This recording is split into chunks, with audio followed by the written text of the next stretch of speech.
Electric properties of crystal. Based on the electric property, crystals മൂന്നായിട്ട് classify ചെയ്തിട്ടുണ്ട്. ആരും ഇപ്പോൾ എഴുതണ്ട, കേട്ടിരിക്കുക, പറയുമ്പോൾ എഴുതിയാൽ മതി കേട്ടോ. ക്രിസ്റ്റൽസിനെ മൂന്നായിട്ട് ക്ലാസിഫൈ ചെയ്തിട്ടുണ്ട്. നിങ്ങൾക്ക് ഓൾറെഡി അറിയാവുന്നതാണ്, ചെറിയ ക്ലാസ്സിൽ പഠിച്ചിട്ടുണ്ട്. ഫസ്റ്റ് വൺ കണ്ടക്ടേഴ്സ് എന്ന് പറയും. കണ്ടക്ടേഴ്സിന്റെ ഡെഫിനിഷൻ പറയുകയാണെങ്കിൽ എന്താണ്? ഇലക്ട്രിസിറ്റിയെ കടത്തി വിടുന്ന ആൾക്കാരെയാണ് നമ്മൾ എന്ത് പറയുന്നത്? കണ്ടക്ടേഴ്സ് എന്ന് പറയുന്നത്. അതിന് നേരെ ഓപ്പോസിറ്റ് വരുന്ന ആൾക്കാരെ നമ്മൾ എന്ത് പറയും? ഇൻസുലേറ്റേഴ്സ്. അതിന് ഇലക്ട്രിസിറ്റിയെ കടത്തിവിടാത്ത ആൾക്കാരെ ഇൻസുലേറ്റേഴ്സ് എന്ന് പറയും. ഇനി ഇതിന്റെ രണ്ടിന്റെ ഇടയ്ക്ക് വരുന്ന ആൾക്കാരുണ്ട്, വളരെ കുറച്ച് മാത്രം ഇലക്ട്രിസിറ്റിയെ, അതായത് പാർഷ്യലി കടത്തിവിടും എന്ന് പറയും. വളരെ കുറച്ച് എമൗണ്ട് മാത്രം ഇലക്ട്രിസിറ്റി കടത്തിവിടുന്നവരെ നമ്മൾ എന്ത് പറയുന്നു? So based on the conductivity of crystals, they are classified into three types: conductors, semiconductors, insulators. Conductors എന്ന് പറഞ്ഞാൽ substance which allows the passage of electric current through it. ഇലക്ട്രിസിറ്റിയെ അതിലൂടെ കടന്നു പോകാൻ അനുവദിക്കുന്നവരെയാണ് നമ്മൾ എന്ത് പറയുന്നത്? കണ്ടക്ടേഴ്സ് എന്ന് പറയുന്നത്. ഇൻസുലേറ്റേഴ്സ് എന്ന് പറഞ്ഞ substance which will not allow the electricity is passed through it. ഇനി if the conductivity is between conductors and insulators are called എന്താണ്? Semiconductor. They allows only small amount of electricity is passed through. ഇതാണ് simple definition. പക്ഷെ നമ്മൾ കുറച്ചുകൂടി advanced ആയിട്ട് നമ്മുടെ bond theory വെച്ചിട്ട് explain ചെയ്യും. ഇത് മനസ്സിലായല്ലോ? ജസ്റ്റ് ഒന്ന് എഴുതും. Electric property. Based on electric property of crystal, based on the electric property,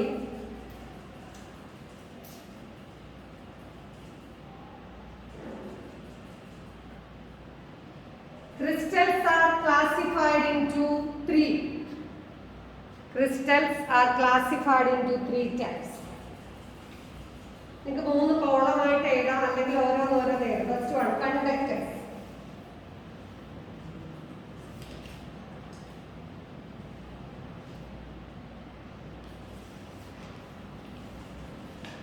definition ആയിരിക്കും. എന്താ കണ്ടക്ടേഴ്സ്? സ്പെല്ലിംഗ് നോക്കി എഴുതണേ. Substance which allows the passage of electric current through it. Substance which allows the passage of electric current through it. അവയുടെ conductivity 10⁴ മുതൽ 10⁻⁷ വരെ ആയിരിക്കും. Unit ohm raise to -1, metre raise to -1. Conductivity value lies between conductivity value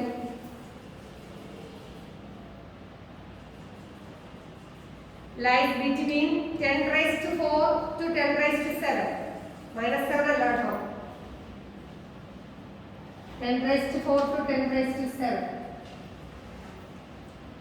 Om raise to -1, metre raise to -1 unit ആണ്. Ohm എന്ന് പഠിച്ചിട്ടില്ലേ?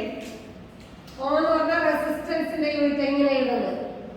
ഓം raise to -1, metre raise to -1. Example, കണ്ടക്ടേഴ്സിന്റെ example പറഞ്ഞേ. നമ്മളിവിടെ use ചെയ്യുന്നല്ലോ കോപ്പർ അല്ലെ. മോസ്റ്റ് ഓഫ് ദി മെറ്റൽസ് എന്താണ്? Conductors ആണ്. Exception ഉണ്ടോ നമുക്ക് നോക്കാം. ഏതെങ്കിലും മെറ്റൽ എഴുതാം. കോപ്പർ, സിൽവർ ആണ് കോപ്പറിനേക്കാൾ ഗുഡ് കണ്ടക്ടർ. പക്ഷെ കോസ്റ്റ്ലി ആയതുകൊണ്ട് നമ്മൾ ഏതാ യൂസ് ചെയ്യുന്നത്? കോപ്പർ ആണ്. ഓക്കെ, അടുത്ത ഹെഡിങ്. രണ്ടാമത്തെ ഏതാ? Insulators.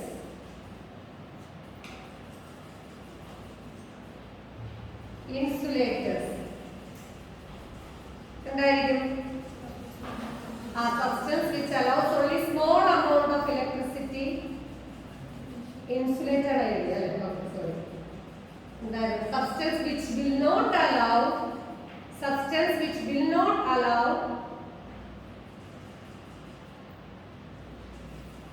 electricity is passed through it.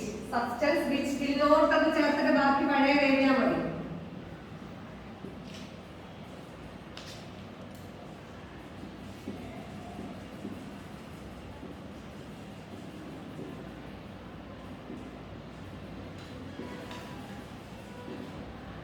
അതിന്റെ substance which will not allow the passage of electric current through it. അല്ലെങ്കിൽ electricity എന്ന് എഴുതിയാൽ മതി. കണ്ടക്ടിവിറ്റി 10⁻⁴ മുതൽ 10⁻⁷ വരെയുള്ള കണ്ടക്ടേഴ്സ്. അതിന്റെ താഴെ ആയിരിക്കും. അത് എത്രയാണ്? ബിലോ 10⁻⁴. 10⁻⁻6 മുതൽ എവിടെ വരെ ആയിരിക്കും? 10⁻⁴ വരെ ആയിരിക്കും. അല്ലാതെ സെമി കണ്ടക്ടേഴ്സിന്റെ പോയി 10⁻22 -10 ആണ്.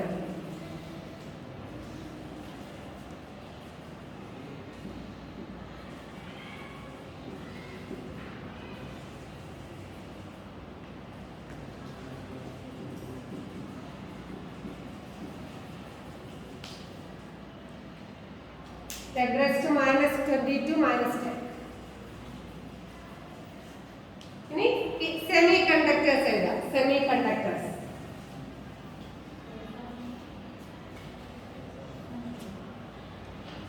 എന്തായിരിക്കും ഡെഫിനിഷൻ എഴുതാൻ? എക്സാമ്പിൾ എഴുതണം. ഇൻസുലേറ്റർ എക്സാമ്പിൾ ഇലക്ട്രിസിറ്റി കടത്തുന്ന സാധനങ്ങളൊക്കെയാണ്.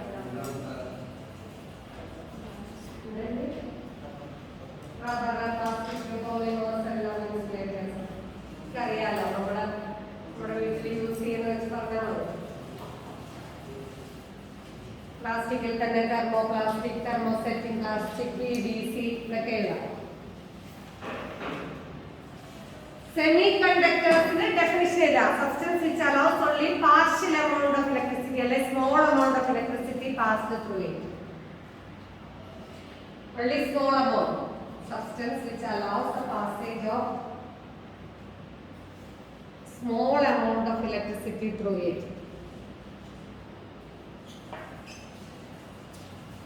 കണ്ടക്ടിവിറ്റി ഇൻസുലേറ്റേഴ്സിനേക്കാൾ കൂടുതലും സെമി കണ്ടക്ടേഴ്സിനേക്കാൾ കുറവായിരിക്കും കേട്ടോ. Small amount of electricity passed through it. Values എത്ര ആയിരിക്കും? -6 മുതൽ 10⁻⁴ വരെ.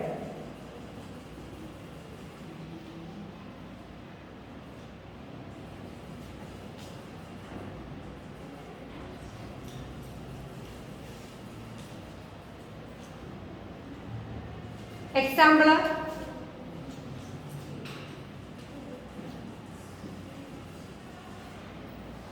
ജർമേനിയം, സിലിക്കൺ ഒക്കെ നമ്മൾ പഠിച്ചിട്ടില്ലേ? ചെറിയ ക്ലാസ് നമ്മൾ പഠിക്കാൻ പോവാ.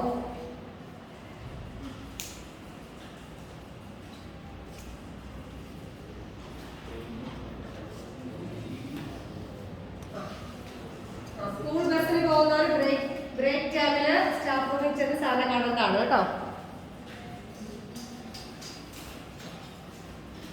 ഇനി ഇതിപ്പോ നിങ്ങൾ സിമ്പിൾ ആയിട്ട് ഫിസിക്സിൽ പഠിക്കുന്ന ഡെഫിനിഷൻ, നമുക്ക് ഈ ഡെഫിനിഷൻ അല്ല വേണ്ടത്. അപ്പൊ നമ്മൾ അതിനെ ബോൺ തിയറി വെച്ചിട്ട് എക്സ്പ്ലെയിൻ ചെയ്യാൻ പോകണം. ബോൺ തിയറി ഓർക്കുന്നുണ്ടോ? കഴിഞ്ഞ വർഷം ജസ്റ്റ് ഞാൻ പറയാം. നമ്മൾ പറഞ്ഞ അറ്റോമിക് ഓർബിറ്റൽസ് ഇങ്ങനെ കമ്പൈൻ ചെയ്തിട്ട് മോളിക്കുലർ ഓർബിറ്റൽസ് ഉണ്ടാകുന്ന പഠിച്ചില്ലേ? ഓർക്കുന്നുണ്ടോ? ഇടയ്ക്കായിരുന്നു σ1, σ*1 എന്നൊക്കെ പഠിച്ചില്ലേ? ഓക്കെ. അപ്പൊ നമ്മൾ ഏതെങ്കിലും ഒരു മെറ്റൽ എടുക്കാന്ന് വെച്ചോ. ജസ്റ്റ് നോക്കിയിട്ട് അത് ജനറൽ ആയിട്ട് കുറച്ച് എനിക്ക് കൂടുതൽ പറയേണ്ട ആവശ്യമില്ല എന്ന് തോന്നുന്നു. അപ്പൊ ഒരാറ്റം ആണ് ഇങ്ങനെ 2 മോളിക്കുലർ ഓർബിറ്റൽ ഫോം ചെയ്യുന്നത്. നമ്മളൊരു ചെറിയ പീസ് ഓഫ് മെറ്റൽ എടുത്താൽ അതിനകത്ത് എത്ര ആറ്റംസ് ഉണ്ടാവും? മില്യൺസ് ഓഫ് ആറ്റം ഉണ്ടാവും അല്ലെ? എല്ലാത്തിന്റെ എനർജി ലെവൽ ഇങ്ങനെ അടിഞ്ഞിരിക്കുമല്ലേ? അപ്പൊ വണ്ണസ് തന്നെ ഒരാറ്റത്തിന്റെ അടുത്താറ്റത്തിന്റെ വണ്ണസ് അങ്ങനെ കുറേ ഉണ്ടാവും. അങ്ങനെ മോളിക്കുലർ ഓർബിറ്റലും കുറെ ഉണ്ടാവും. നമ്മൾ ജസ്റ്റ് ഒരു ലൈൻ വരയ്ക്കുന്നതിന് പകരം ഇത്രയും മോളിക്കുലർ ഓർബിറ്റലുകൾ ഉണ്ടാവും. ഇതിനെ നമ്മൾ വിളിക്കുന്ന പേര് എനർജി ബാൻഡുകളാണ്. എന്താ വിളിക്കുന്നത്? എനർജി ബാൻഡ് എന്ന് പറഞ്ഞാൽ ഇത്രയേ ഉള്ളൂ. മോളിക്കുലർ ഓർബിറ്റലിൽ നിങ്ങളിങ്ങനെ ഒരു ഇലക്ട്രോൺ വരയ്ക്കുന്നു. ഇത് ഒരു ആറ്റത്തിന്റെ ആണെങ്കിൽ ഇവിടെ മില്യൺസ് ഓഫ് ആറ്റം ഉണ്ടെങ്കിൽ ഇത് ഇതിന്റെ പുറത്ത് പുറത്ത് പുറത്ത് പുറത്ത് വന്നപ്പോ ഇത്രയും വീതിയിൽ വരത്തില്ലേ?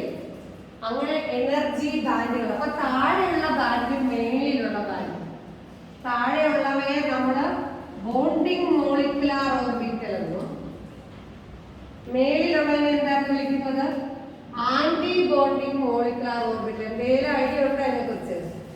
ഇല്ല. Sigma 1s, sigma star 1s എന്നൊക്കെ പറഞ്ഞ് പഠിച്ചില്ലേ? സ്റ്റാർ ഇട്ടത് മുകളില് അതിന് എനർജി കൂടുതൽ, താഴെയുള്ളതിന് എനർജി കുറവായിരിക്കും. ഓർക്കുന്നുണ്ട് ആരെങ്കിലും? ഇല്ലെങ്കിൽ നിങ്ങൾ പഴയ ടെക്സ്റ്റ് ബുക്ക് ഇല്ലേ, വീട്ടിൽ ചെന്നിട്ട് അത് എടുത്തു നോക്കണം. അപ്പൊ അതിനെ കുറിച്ച് ഞാൻ പറയുന്നില്ല. അപ്പൊ 2 ഓർബിറ്റലുകളാണുള്ളത്. ഇനി കണ്ടക്ടേഴ്സില് യൂഷ്വലി മെറ്റലുകളിൽ എന്ന് വെച്ചാൽ നമ്മൾ പറഞ്ഞു ഇലക്ട്രിസിറ്റി കണ്ടക്ട് ചെയ്യണമെങ്കിൽ 2 കണ്ടീഷനാണ്. ഒന്നെങ്കിൽ അയോൺസ് മൂവ് ചെയ്യണം. നമ്മൾ ഡിഫക്റ്റ് പഠിച്ചപ്പോൾ പഠിച്ചു അല്ലേ? അയോൺസ് മൂവ് ചെയ്യുക, ചാർജ് കൊണ്ടുപോകാൻ ഒരാൾക്കാർ വേണം. അല്ലെങ്കിൽ ഫ്രീ ഇലക്ട്രോൺസ് വേണം. എഫ് സെന്റർ പഠിച്ചപ്പോൾ അവിടെ ഫ്രീ ഇലക്ട്രോൺസ് ഉള്ളതുകൊണ്ട് കണ്ടക്ടിവിറ്റി ഉണ്ടാവും നമ്മൾ പഠിച്ചു അല്ലേ? അപ്പൊ ഇലക്ട്രിസിറ്റി 2 രീതിയിലാണ് കണ്ടക്ട് ചെയ്യുന്നത്. സാധാരണ ഇലക്ട്രോലൈറ്റുകളിൽ അയോൺസ് മൂവ് ചെയ്യും, മെറ്റലുകളിൽ ഇലക്ട്രോൺസ് മൂവ് ചെയ്തുമാണ് ഉണ്ടാകുന്നത്. ഇത് രണ്ടിൽ ഏതെങ്കിലും ഒന്ന് പോസിബിൾ ആണെങ്കിൽ ആ സബ്സ്റ്റൻസ് എന്താണെങ്കിലും അത് കണ്ടക്ടറാണ്.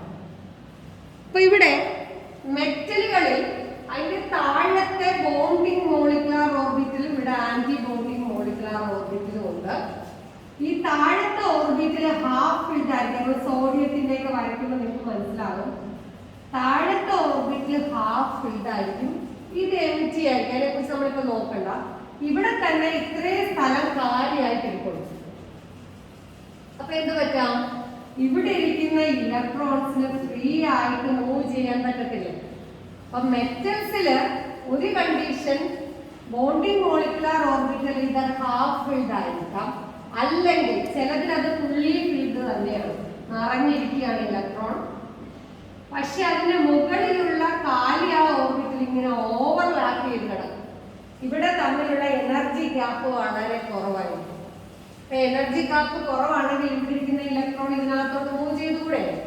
ആ ഇലക്ട്രോൺ ഈസി ആയിട്ട് മൂവ് ചെയ്യും. അപ്പൊ ഈ 2 കേസിലും ഈസി ആയിട്ട് ഇലക്ട്രോൺ മൂവ്മെന്റ് നടക്കുന്നത് കൊണ്ട് conductors will easily conduct electricity. അല്ലെങ്കിൽ അവരുടെ കണ്ടക്ടിവിറ്റി വാല്യൂ നമ്മൾ പറഞ്ഞു വെരി ഹൈ, 10⁴ മുകളിലാണെന്ന് പറഞ്ഞു. അപ്പോൾ ഇൻ കണ്ടക്ടേഴ്സ് 2 ഓപ്ഷൻസ് ആണ്. ഒന്നെങ്കിൽ താഴെയുള്ള ഇലക്ട്രോൺ ഫില്ലായിരിക്കുന്ന ഓർബിറ്റല് പകുതിയെ നിറഞ്ഞിട്ടുണ്ടാവുള്ളൂ, അതിനകത്ത് ബാക്കി സ്ഥലമുണ്ട്, അവയ്ക്ക് അതിൽ ഈസി ആയിട്ട് മൂവ് ചെയ്യാൻ പറ്റും ചില മെറ്റലുകളിൽ. എന്നാൽ ചില മെറ്റലിൽ എന്താ സംഭവിക്കുന്നത്? താഴത്തെ ഓർബിറ്റിൽ കംപ്ലീറ്റ്ലി നിറഞ്ഞിരിക്കുകയാണ്, പക്ഷെ അതിന്റെ തൊട്ടു മുകളിലുള്ള കാലിയായ ഓർബിറ്റിൽ അതിനോട് ഓവർലാപ്പ് ചെയ്ത് കിടക്കും. ഓവർലാപ്പ് ചെയ്തെന്ന് പറഞ്ഞാൽ ഇങ്ങനെ തന്നെ കിടക്കുവാണ്. അപ്പൊ ഇവിടെ ഒരെണ്ണം നിറഞ്ഞിരിക്കുന്നു, ഒരെണ്ണം കാലിയായിട്ടിരിക്കുന്നു. അപ്പൊ ഈസി ആയിട്ട് അതിനകത്തേക്ക് മൂവ് ചെയ്യാൻ പറ്റും. ഈ 2 കേസിലും there is a free movement of electrons possible, so conductors will easily conduct electricity. കാര്യം മനസ്സിലായോ? ഇനി ഇൻസുലേറ്റേഴ്സ് പറയാം. അപ്പൊ കുറച്ചുകൂടി നിങ്ങൾ ഐഡിയ കിട്ടുമായിരിക്കും. ഇൻസുലേറ്റേഴ്സില് എല്ലാ ഇൻസുലേറ്റേഴ്സിലും അതിന്റെ താഴത്തെ എനർജി ബാൻഡ് കംപ്ലീറ്റ്ലി ഫിൽഡ് ആയിരിക്കും. ഇവിടെ 2 ഇലക്ട്രോൺ അത് നിറഞ്ഞു തന്നെ ഇരിക്കും. ഇതിന്റെ വാലൻസ് ബാൻഡ് അല്ലെങ്കിൽ മുകളിലുള്ള ഓർബിറ്റിലും ഇതും തമ്മിലുള്ള എനർജി ഗ്യാപ്പ് വെരി ഹൈ ആണ്. ഇവിടുന്ന് ഒരു ഇലക്ട്രോൺ മൂവ് ചെയ്യണമെങ്കിൽ ഇത്രയും എനർജി ഗ്യാപ്പ് ചാടി കടന്ന് മുകളിൽ ചെല്ലണം. ഇത്രയും എനർജി ഗ്യാപ്പ് ചാടി കടക്കണമെങ്കിൽ നമുക്ക് കൊടുക്കാൻ പറ്റുന്ന ടെമ്പറേച്ചറിന്റെ വെരി ഹൈ, എത്ര വേണമെങ്കിലും ചൂടാക്കി കൊടുക്കണം. അപ്പൊ നമ്മൾ വീട്ടിൽ വയറിങ് എടുത്തിട്ട് അവിടെ പോയി ചൂടാക്കി കൊടുക്കാൻ പറ്റുമോ? പറ്റില്ല. നമ്മൾ കണ്ടക്ടിവിറ്റി എപ്പോഴും റൂം ടെമ്പറേച്ചറിൽ കണ്ടക്ട് ചെയ്യണം അല്ലേ? അപ്പൊ റൂം ടെമ്പറേച്ചറിലോ ചെറിയൊരു ടെമ്പറേച്ചർ കൊടുത്താലോ ഈ എനർജി ഗ്യാപ്പിനെ ഓവർകം ചെയ്യാൻ സാധിക്കത്തില്ല. അതുകൊണ്ട് ഇൻസുലേറ്റേഴ്സിന് ഒരിക്കലും ഇലക്ട്രോ മൂവ്മെന്റ് പോസിബിൾ അല്ല. അതുകൊണ്ട് ഇലക്ട്രിസിറ്റിയെ കടക്കുന്നു. മനസ്സിലായോ? ഇനി സെമി കണ്ടക്ടേഴ്സ് ആർക്കെങ്കിലും ഗസ് ചെയ്യാവോ എങ്ങനെയായിരിക്കും? സെമി കണ്ടക്ടേഴ്സിൽ എങ്ങനെയായിരിക്കും? താഴത്തെ ബാൻഡ് ഫിൽഡ് ആയിരിക്കും അല്ലെ. താഴത്തെ ബാൻഡ് കംപ്ലീറ്റ്ലി ഫിൽഡ് ആണ്, മേളിലത്തെ ബാൻഡ് ഫിൽഡ് അല്ല, എംപ്റ്റി ആണ്. അവയിൽ തമ്മിലുള്ള എനർജി ഗ്യാപ്പ് എന്ന് പറയുന്നത് എന്താണ്? വെരി സ്മോൾ ആണ്. അപ്പൊ റൂം ടെമ്പറേച്ചറിൽ കുറച്ച് ഇലക്ട്രോൺസ് ഒക്കെ ഇങ്ങോട്ട് ചാടി കിടക്കും. നമ്മൾ ജസ്റ്റ് ഒരു 10 ഡിഗ്രി സെൽഷ്യസ് ചൂടാക്കി കൊടുത്താൽ നമ്മളെ ഇലക്ട്രോണിക് ഡിവൈസിലൊക്കെ നമ്മൾ സിലിക്കൺ ചിപ്സ് ഒക്കെ ജസ്റ്റ് ടെമ്പറേച്ചർ റൈസ് ചെയ്താൽ കൂടുതൽ ഇലക്ട്രോൺ ചാടിക്കൊണ്ടിരിക്കും. അതുകൊണ്ട് സെമി കണ്ടക്ടേഴ്സിൽ ടെമ്പറേച്ചർ കൂടുമ്പോൾ കണ്ടക്ടിവിറ്റി കൂടിക്കൊണ്ടിരിക്കും. ഒന്നുകൂടി ഞാൻ പറയാം, based on energy band. In conductors ഓർത്തിരിക്കണം, അടുത്ത ദിവസം പഠിച്ചുകൊണ്ട് വരണം. അതിന് വേണ്ടിയാ പറയാം. ഇൻ കണ്ടക്ടേഴ്സ് മോളിൽ അതിന് വേറെ പേരുണ്ട്, അത് ഞാനിപ്പോൾ പറയുന്നില്ല, എല്ലാം കൂടി പേടിക്കില്ല. താഴത്തെ എനർജി ബാൻഡ് ഹാഫ് ഫിൽഡ് ആയിരിക്കും മോസ്റ്റ് ഓഫ് ദി കണ്ടക്ടേഴ്സ്. അപ്പൊ ഹാഫ് ഫിൽഡ് ആണെങ്കിൽ അതിനകത്ത് ഹാഫ് ഫില്ല് ചെയ്തിരിക്കുന്ന ഇലക്ട്രോൺസ് ആണ് കേട്ടോ. അപ്പൊ ബാക്കി ഇലക്ട്രോൺസിന് അതിന്റെ ബാക്കി സ്ഥലത്തേക്ക് ഈസി ആയിട്ട് മൂവ്മെന്റ് പോസിബിൾ ആണ്. ഇലക്ട്രോൺസ് മൂവ് ചെയ്യുന്നതിനാണ് നമ്മൾ എന്ത് പറയുന്നത്? കണ്ടക്ടിവിറ്റി എന്ന് പറയുന്നത്. അപ്പോ മെറ്റാലിക് കണ്ടക്ടേഴ്സിൽ ഒന്നെങ്കിൽ താഴത്തെ ബാൻഡ് ഹാഫ് ഫിൽഡ് ആയിരിക്കും, സോ ഇലക്ട്രോൺസ് ഈസി ആയിട്ട് മൂവ് ചെയ്യാൻ പറ്റും. ഇനി ചില കണ്ടക്ടറുകളിൽ അങ്ങനെ ആവണമെന്നില്ല, താഴത്തെ ബാൻഡ് കംപ്ലീറ്റ്ലി ഫിൽഡ് ആയിരിക്കും, പക്ഷെ അവിടെ എന്തായിരിക്കും? മുകളിലത്തെ കാലിയായ ഒരു ബാൻഡ് അതിനകത്തോട്ട് ഓവർലാപ്പ് ചെയ്ത് കൂടിച്ചേർന്നിരിക്കുകയാണ്. അവ തമ്മിൽ ഗ്യാപ്പേ ഇല്ല, മനസ്സിലായോ? അപ്പൊ അവിടെയും എന്ത് പറ്റും? ഇലക്ട്രോൺസിന് ഈസി ആയിട്ട് മൂവ് ചെയ്യാൻ പറ്റും. ഈ രണ്ട് കേസിലും ഇലക്ട്രോൺസിന്റെ ഈസി മൂവ്മെന്റ് പറ്റുന്നത് കൊണ്ട് കണ്ടക്ടേഴ്സ് ആണ്. ഇനി ഇൻസുലേറ്റേഴ്സിലേക്ക് വരിക. എന്താണ്? എല്ലാ ഇൻസുലേറ്റേഴ്സിലും അതിന്റെ താഴത്തെ ബാൻഡ് കംപ്ലീറ്റ്ലി ഫിൽഡ് ആയിരിക്കും. മുകളിലത്തെ ബാൻഡ് എംറ്റി ആണെങ്കിലും അവ തമ്മിൽ വളരെ വളരെ ദൂരത്തിലാണ്. എനർജി ഗ്യാപ്പ് എന്ന് പറയുന്നത് ഫോർബിഡൻ എന്ന് പറയും. ഫോർബിഡൻ എന്ന് പറഞ്ഞാൽ ഒരിക്കലും ചാടിക്കടക്കാൻ പറ്റാത്ത ഗ്യാപ്പായിരിക്കും. വെരി ഹൈ എനർജി ഗ്യാപ്പാണ്. നമ്മൾ ചെറിയൊരു ടെമ്പറേച്ചർ ഡിഫറൻസിലൊക്കെ ഹീറ്റ് ചെയ്താൽ പോലും ഇവിടെ നിന്നുള്ള ഇലക്ട്രോൺ എത്ര ബൂസ്റ്റ് കൊടുത്താലും ചാടി എവിടെ ചെല്ലാൻ പറ്റില്ല, മേളത്തെ കാലിയായ ബാൻഡിൽ എത്താൻ പറ്റില്ല. അവർക്ക് മൂവ് ചെയ്യാൻ പറ്റുമോ? ഇല്ല. So insulators never conduct electricity. ഇനി സെമി കണ്ടക്ടേഴ്സിന്റെ കേസിൽ വരുമ്പോൾ താഴത്തെ ബാൻഡ് അവിടെയും കംപ്ലീറ്റ്ലി ഫിൽഡ് ആണ്, മേളത്തെ ബാൻഡ് എംറ്റി ആണ്, പക്ഷെ അവ തമ്മിലുള്ള എനർജി ഗ്യാപ്പ് എന്താണ്? വളരെ വളരെ കുറവാണ്, വെരി സ്മോൾ ആണ്. അപ്പൊ റൂം ടെമ്പറേച്ചറിൽ തന്നെ കുറച്ച് ഇലക്ട്രോൺസിന് ചാടി എംറ്റി ബാൻഡിലേക്ക് പോകാൻ പറ്റും. എപ്പോഴും ചോദിക്കുന്ന ക്വസ്റ്റ്യൻ ഉണ്ട്, സെമി കണ്ടക്ടേഴ്സിനെ ഹീറ്റ് ചെയ്താൽ കണ്ടക്ടിവിറ്റിക്ക് എന്ത് പറ്റുമെന്നുള്ളത്. അപ്പം നമ്മൾ പറഞ്ഞു ചെറിയൊരു ഹീറ്റ് കൊടുത്താൽ നമുക്ക് ഒരിക്കലും അടുപ്പ് കത്തിച്ച് ചൂടാക്കാനൊന്നും പറ്റില്ല. റൂം ടെമ്പറേച്ചർ ഡിഫറൻസ് എന്ന് പറയാം. ചെറിയൊരു ടെമ്പറേച്ചർ ഡിഫറൻസ് വന്നാൽ കൂടുതൽ ഇലക്ട്രോൺ എന്ത് ചെയ്യാൻ പറ്റും? ചാടി ആ എംറ്റി ബാൻഡിലേക്ക് പോകാൻ പറ്റും. So they will conduct electricity. Temperature കൂടുന്തോറും കണ്ടക്ടിവിറ്റി കൂടിക്കൊണ്ടിരിക്കും. മനസ്സിലായ എല്ലാവർക്കും? എഴുതാം. ആർക്കെങ്കിലും സംശയമുണ്ടോ? ഒന്ന് മനസ്സിലും ചിന്തിച്ചു നോക്കിയേ. കണ്ടക്ടേഴ്സിന് രണ്ട് രീതിയിലുള്ള കണ്ടക്ടറുകളുണ്ട്. ചില മെറ്റലുകൾ ഒരു രീതി, ചില മെറ്റലുകൾ വേറെ രീതി. അത് മനസ്സിലായോ? ഇൻസുലേറ്റേഴ്സിൽ എന്തുകൊണ്ട് കണ്ടക്ട് ചെയ്യുന്നില്ല എന്ന് മനസ്സിലായോ? തലയെട്ടി പോരാ, മനസ്സിലായെങ്കിൽ മനസ്സിലായെന്ന് പറയണം. മനസ്സിലായി? ഓക്കെ. സെമി കണ്ടക്ടേഴ്സിൽ എന്താണ്? ഫിൽഡ് ആയിരിക്കും. അതെപ്പോഴും ഓർക്കുക. അതിലൊരിക്കലും ഹാഫ് ഫിൽഡ് എന്നൊരവസ്ഥ വരില്ല. താഴത്തെ മോളിക്കുലാർ ഓർബിറ്റൽ ഫിൽഡ് ആണ്, പക്ഷേ അവയുടെ എം ജി ഓർബിറ്റലും താഴത്തെ ഫിൽഡ് ഓർബിറ്റലും തമ്മിലുള്ള എനർജി ഡിഫറൻസ് എന്തായിരിക്കും? വെരി സ്മോൾ ആയിരിക്കും. അപ്പം നിങ്ങൾ പെൻസിലെടുത്ത് ഷെയ്ഡ് ചെയ്ത് വരയ്ക്കണം ഇങ്ങനെ കേട്ടോ. എനിക്ക് ബോർഡിൽ അങ്ങനെ ഷെയ്ഡ് ചെയ്യാം. നിങ്ങൾ ടെക്സ്റ്റ് ബുക്ക് ഉണ്ടല്ലോ, അങ്ങനെ എഴുതിക്കണം. താഴെ എക്സ്പ്ലനേഷൻ കണ്ടക്ടേഴ്സ് എഴുതി ചെയ്തിരിക്കും.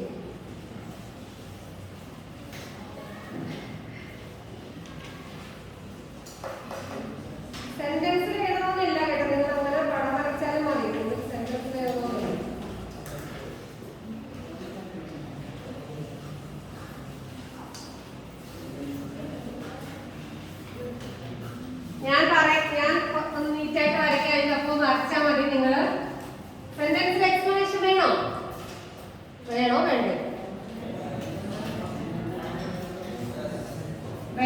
കണ്ടക്ടേഴ്സിന്റെ താഴെ വരച്ചു. ഇൻ കണ്ടക്ടേഴ്സ് വരച്ചിട്ട് എഴുതാം.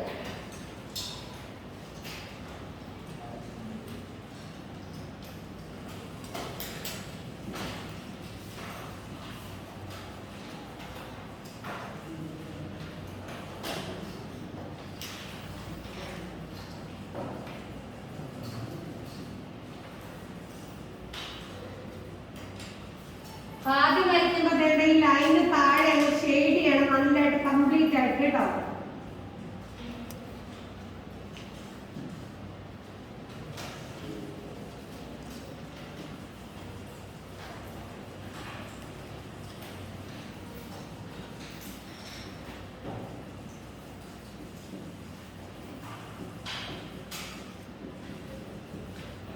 ഈ പടം മാത്രം വരച്ച് വെച്ചാൽ നിങ്ങൾക്ക് ഫുൾ മാർക്ക് കിട്ടും. എക്സ്പ്ലനേഷന് വേണ്ട. ഇവിടെ എഴുതണമെങ്കിൽ പേരുണ്ടാവും, എഴുതണം. താഴത്തേനെ നമ്മള് താഴത്തെ മോളിക്കുലർ ഓർബിറ്റിൽ നല്ല പറയുന്ന വാലൻസ് ബാൻഡ് എന്നും ഇതിനെ കണ്ടക്ഷൻ ബാൻഡ് എന്നും പറയും.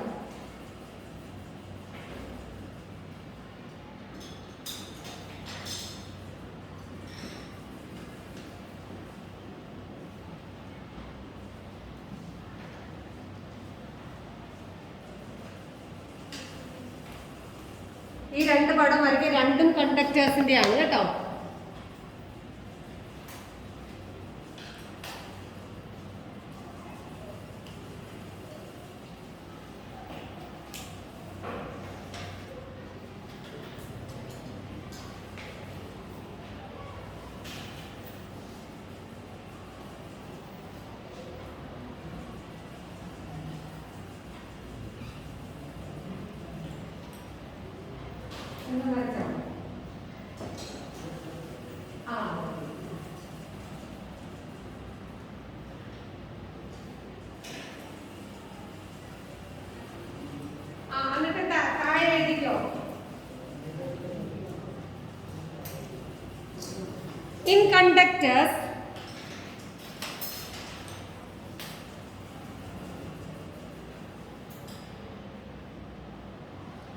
In conductors, valence band is valence band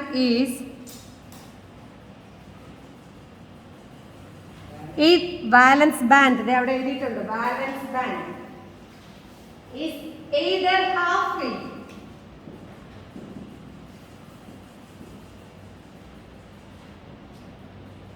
in ഒരു കണ്ടീഷൻ കൂടി ഉണ്ടോ, അല്ലെങ്കിൽ എന്താണ്, or fully filled with overlapped conduction band. either half filled പകുതി നിറഞ്ഞിരിക്കുന്നു, half filled,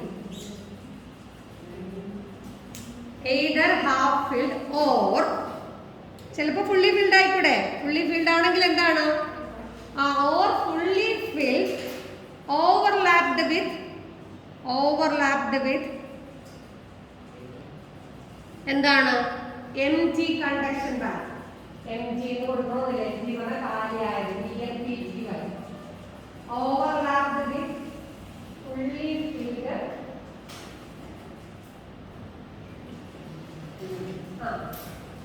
fully filled which is overlapped with ഞാൻ ഓരോ പ്രാവശ്യം പറയുന്നത് മാറ്റിയായിരിക്കും പറയുന്നത് കേട്ടോ. നിങ്ങൾ എന്തെങ്കിലും ഒന്നിനെ ഫിക്സ് ചെയ്ത് പൊക്കോളൂ. fully filled overlapped with the empty conduction band.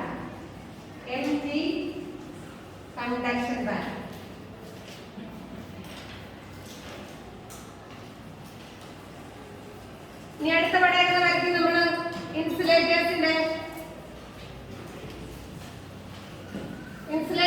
പടം വരച്ച് എന്ത് ചെയ്യണം, താഴത്തിന് എപ്പോഴും ഫില്ലാക്കി വരയ്ക്കുക. വാലൻസ് ബാൻഡ് ഫില്ലാക്കി വരയ്ക്കുക. എന്നിട്ട് നല്ല ഒരു ഗ്യാപ്പിൽ കൊടുക്കുക, എന്താണ്, കണ്ടക്ഷൻ ബാൻഡ്. എന്നിട്ട് ഈ ഗ്യാപ്പിനെ നമ്മൾ ഫോർബിഡൻ എനർജി ഗ്യാപ്പ് അല്ലെങ്കിൽ വെരി ഹൈ എന്ന് കൊടുക്കാം.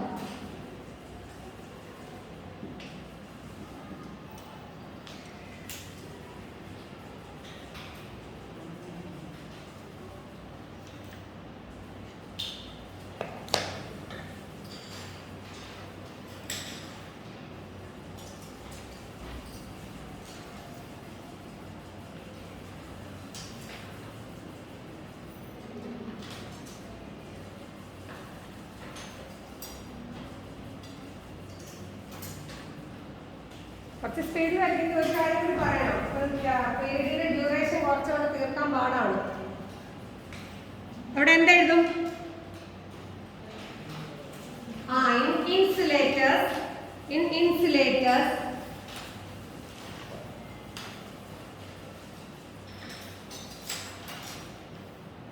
in insulators there is very high energy gap. In insulators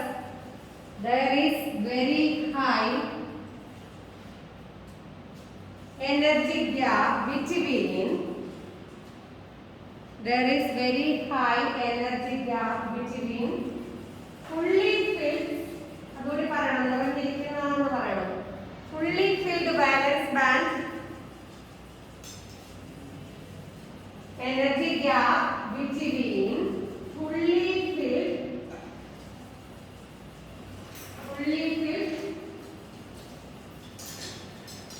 valence band and empty conduction band. Empty നമ്മൾ പറയേണ്ട കാര്യമില്ല, മീനിങ്ലെസ് ആണ്, വെരി ഹൈ എനർജി അല്ലേ. fully filled valence band and empty conduction band.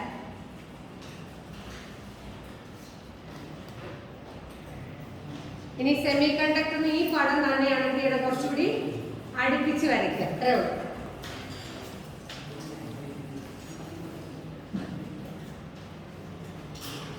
അടുത്ത semi കണ്ടക്ടേഴ്സിന്റെ വരച്ച്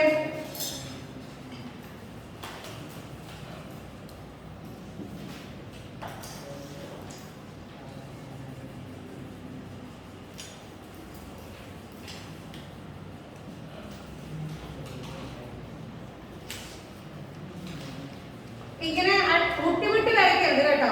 അത് കണ്ടക്ടേഴ്സ് കുറച്ച് gap വരയ്ക്കണം, എന്നാൽ വെരി ഹൈ ഗ്യാപ്പ് വേണ്ട.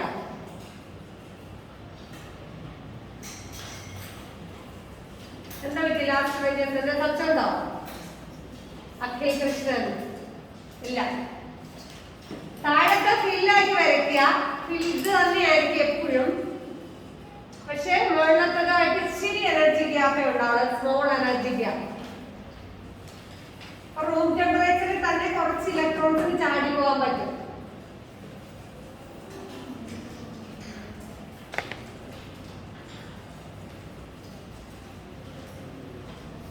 തന്നെ എഴുതാലോ, എങ്ങനെ എഴുതും?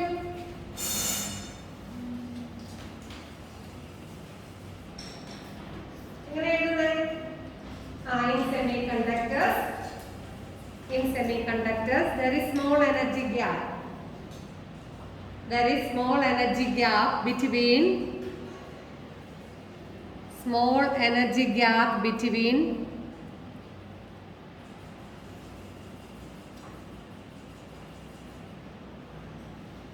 അവിടെ ഇനി ഫുള്ളി ഫിൽഡ് എനർജി എന്നൊക്കെ പറയണ്ട. ഓൾറെഡി നമ്മൾ കുറെ പ്രാവശ്യം പറഞ്ഞില്ലേ, ബിറ്റ്വീൻ ആരൊക്കെ തമ്മിലാണ്?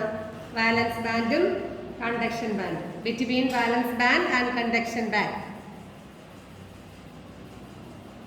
ഇനി അവിടെ ഇമ്പോർട്ടൻ്റ് ആയിട്ട് ഒരു കാര്യം ചേർക്കണം. എന്താണ്? ടെമ്പറേച്ചർ കൂടിയാൽ എന്ത് സംഭവിക്കുന്നതാണ്? അത് വൺ വേർഡ് ക്വസ്റ്റ്യൻ ആയിട്ട് വരുന്നതാണ്. when temperature increases, only for semiconductors ആണ് കേട്ടോ, കണ്ടക്ടേഴ്സിന് ഇല്ലാതെ ഞാൻ പറയാൻ പോകുന്നേ ഉള്ളൂ.